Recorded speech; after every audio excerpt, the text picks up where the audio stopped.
Hi, Michael Force here again with Rise, the Digital Marketing Master Course, lesson number 8. Lesson number 8 is all about educating, enlightening, and enriching your customers. Why teaching is the best way to sell. Okay, a lot of people sell really the wrong way. Most of the people that we're introduced to, like car salesmen or retail salespeople, those are really the worst salespeople in the world ultimately, and why they have such a bad reputation. The best salespeople in the world are marketers and people who create content to sell. Think of Oprah. Think of a lot of the other gurus out there, the Robert Kiyosaki's or the Anthony Robbins, if you will. These guys know how to educate and sell at the same time. And they're really master marketers when it comes to that kind of stuff. They know how to create content and add value to the marketplace that gets people to want to buy by them educating them through the process. And to be honest, Digital Altitude is exactly that as well. And again, I'm very transparent when it comes to this stuff. Digital Altitude is a training platform. It's an e-learning platform. It's a live event coaching and training. So essentially that's what we're doing here is we are selling products around educating people.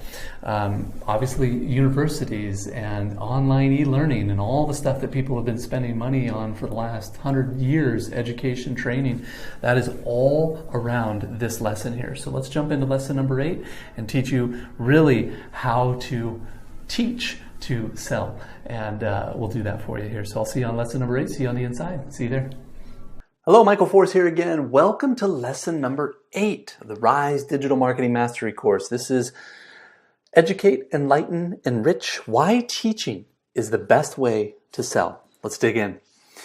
It's easy to forget that most people, especially in today's rapidly paced world, have absolutely no clue about their own needs and very little education about their problems.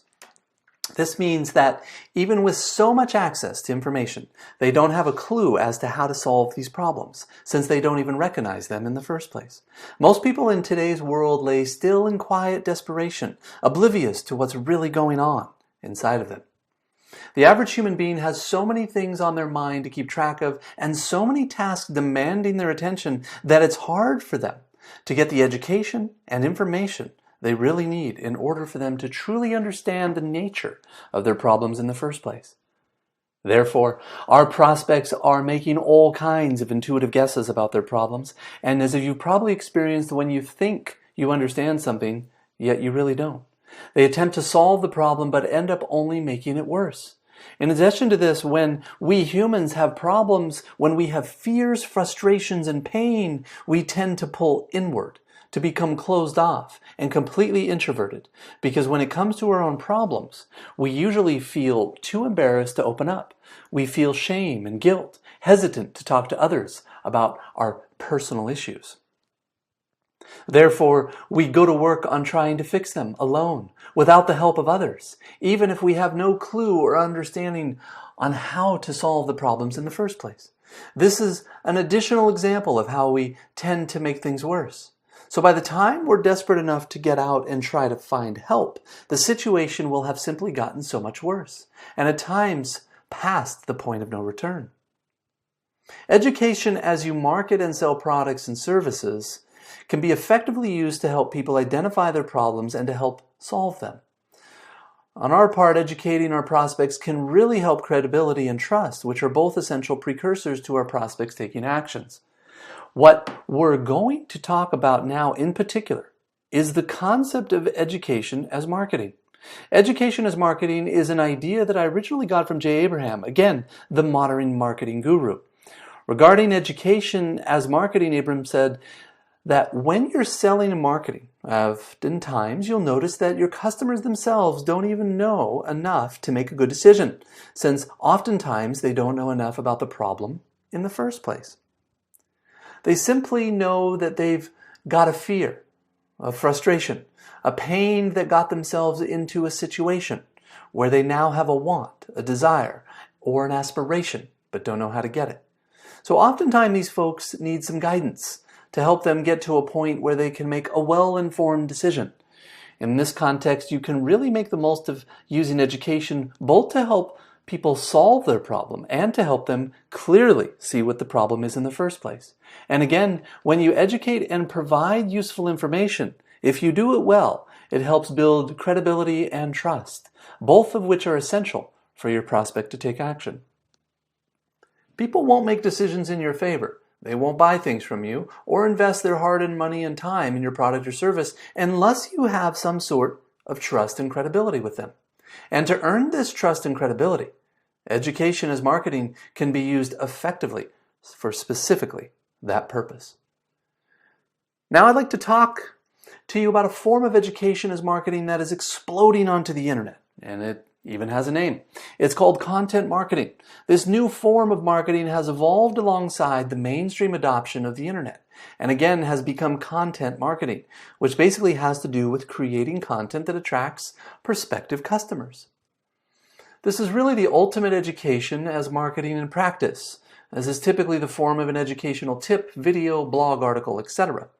So, you may have recently seen all of these websites popping up that focus on giving various tips and content information like eHow, and even websites like YouTube and others, which are packing themselves with a wide variety of useful and informative content like how-to tips and more. And the reason why these websites are so successful has to do with the people's insatiable desire in wanting to know how to do things.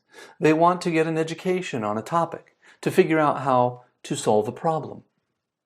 And since we currently live in the information age, and with a knowledge-based economy, all people everywhere are using knowledge to help solve all of their problems specifically, because just about all problems nowadays are knowledge-based. This is content marketing, and this is why it's just absolutely exploding. In addition to this, the entire way that search engine rankings work are now largely dependent on the quality and quantity of content, on the usefulness of a website's content to the reader, and on the quality of education that one has on this particular website. This is exactly why, if you noticed, a huge portion of websites nowadays, no matter what products or service they offer, have a blog for their audience to peruse. And I found out how truly valuable content marketing was and how increasingly valuable it has become and keeps becoming. In fact, I'll teach you some techniques later in this program to help you get the most out of content marketing. But the point is that you can use education as a part of your marketing and your sales process.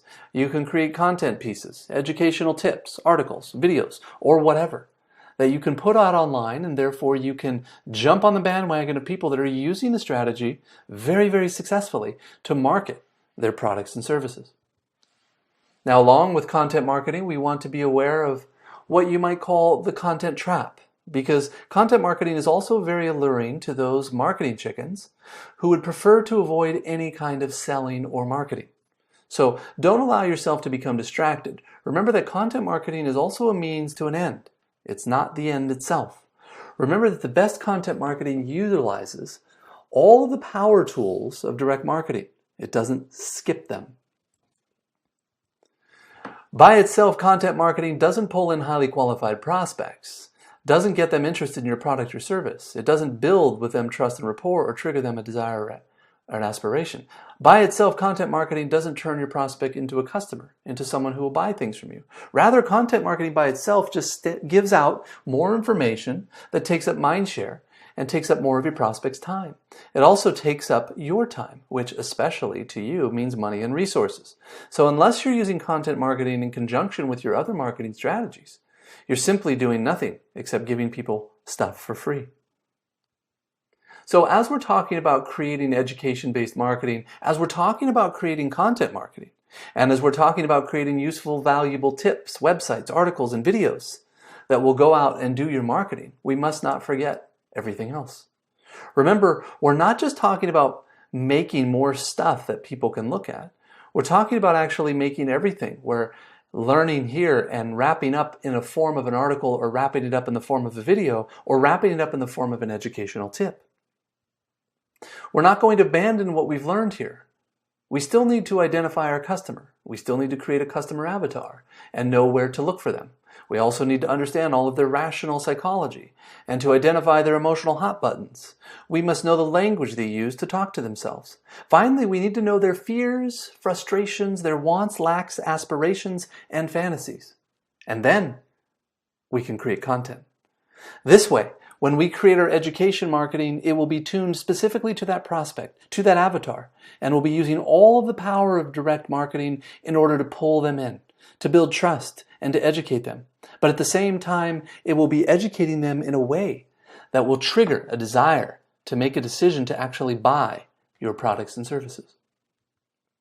So let's talk about another version of education marketing and content marketing. This is what we call editorial marketing, which is a time-tested way to increase attention and interest marketing materials. Editorial marketing is where your marketing materials are formatted in an editorial style or design, such as the style and design of infomercials, advertorials, megalogs, blogs, and other formats which exemplify the strategy. It must be kept in mind that the design of your marketing piece alone can increase or decrease its views and engagement by 500% or more. Okay, so in a deeper sense, what is editorial marketing? What is an editorial? Well, editorials are used to describe journalistic pieces that you might see inside of a magazine or a newspaper, or inside of a clip that you might see on a news program or on television. This is all considered editorial, and when something is in an editorial format, like an article in a magazine, or a post in a blog series, or a piece on the news program, it's immediately perceived as true. It immediately gains credibility since people don't subconsciously perceive it as having any commercial slant. To illustrate, if you see something that's laid out like a newspaper article, people will automatically read it with their defenses being down. They will approach it as if it must be true, or at least decently credible, all because of the way that it's designed. So editorial marketing, in essence, is actually taking advantage of all the subconscious trust and of all the automatic responses that have been built up to the types of designs that editorial publications and programs use. So, I'm just saying here to simply take your marketing piece and lay it out so that it looks like a news piece, news program, or blog article. And just like that, you'll be able to dramatically increase your response. Yes, that's exactly what I'm saying. I believe it was David Ogilvy on advertising who demonstrated in his test that just by taking an advertisement and laying it out like a news article in a newspaper, that readership would increase by 500%. Okay, so what could possibly be going on here? It turns out that the advertisers and marketers, those of us that are trying to sell our stuff in magazines and newspapers, on the radio and in television, and on the internet, it turns out that we unconsciously believe the need to make our advertisements look like advertisements. Then we make our ads look like and sound like ads. Then they will look, sound, and feel to customers like they have no value. And so they don't even get read or so much as glanced at. Just think about when you're surfing the net and you see a banner ad. You don't even look at it anymore because you know it's where the ads are, which means it's useless. It's clutter, so it must be ignored, no matter what it may contain. When you're watching a television program and the ads come on, you just skip them. Commercial time is when you get up, go take a break, and leave the television, because you simply don't perceive that anything which is formatted like advertisements are of any value. This is why infomercials have now adopted, and you guessed it, editorial format, where they set up to teach, educate, and inform, although they have included the sales message somewhere inside. Another example can be seen with advertorials, which are ads that are located inside magazines, but are laid out to look like regular magazine articles. You may have actually seen these before. They say advertisement at the top. They have headlines and pictures and columns of text, again, laid out just like an editorial magazine, except in the end, they ask for a certain sales-oriented response. Another example is the megalog, which is something formatted to look like a magazine, except that it's actually a catalog. And when you open it up, even though it makes for interesting reading, there's always something being sold at the end of every one of those articles. In addition to all of these, blogs are now often being used to sell because the blog format is seen as basically the standard editorial format of the internet. So formatting your marketing and your sales pieces like blog posts can alone significantly increase your readership engagement and trust. So the point to take away from all this is that if you want to increase your readership, if you want to increase your trust and response rates, stop designing advertisements, stop designing marketing pieces, and start designing useful, educational, friendly-looking, informative content, and put your marketing inside of this content. Do this, and not only will you win the trust, readership, and viewership of your customer base, but you will also gain their full engagement and increased response rates, which in the end mean more sales and more customers. As a final note, pay attention to the details. Start increasing your response in your results. So dramatically by simply laying out your marketing of formatting a bit differently from now on. Start paying attention to how actual editorials, how news sites, blogs, magazines, and educational videos design and format their content, and how they design and format the structure of the information itself. Begin using these styles and these formats to increase your response. Notice how the design is. Notice what they say first, what they say second.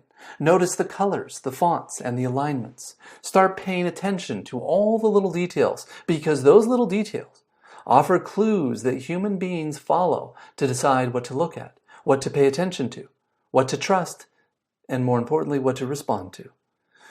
We'll get into more details and tactics later in this program, as well as learn exactly how to do this. But for now, what I'd like you to do is start paying careful attention to all the details of content, editorials, and of educational materials, so that you can start using these layouts and designs and architectures for your own marketing and sales materials. So let's do an exercise. Becoming an educational marketer.